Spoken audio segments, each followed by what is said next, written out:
Hi friends, ఈరోజు మనం తెలుసుకుందాం ఒక గొప్ప మిషనరీ గురించి. William Dunkin. ఆయనను అలాస్కా అపోస్తల్ అని కూడా పిలుస్తారు. ఆయన జీవితం ఒక అద్భుత కథ. ఏప్రిల్ 3, 1832 ఇంగ్లాండ్లోని యార్క్షైర్లో జన్మించారు. ఆయన ఒక లేమెన్ మిషనరీ, పూజారి కాదు, కానీ గొప్ప సేవకుడు.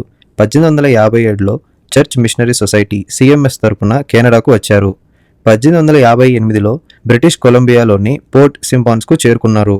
అక్కడ సిమమ్స్ ఇండియన్ తెగ ప్రజలతో పనిచేశారు.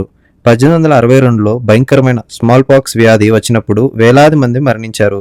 డంకెన్ ధైర్యంగా వారిని రక్షించి 800 మంది తిమిషన్స్ ప్రజలను తీసుకొని మెట్టకట్ల అనే ఒక కొత్త గ్రామాన్ని స్థాపించారు. అది ఒక క్రైస్తవ సమాజం. అక్కడ పాఠశాలలు, చర్చీలు, ఇండస్ట్రీలు నడిపించారు. ప్రజలకు చదువు, ఆధునిక జీవనం, దేవుని సందేశం అందించారు.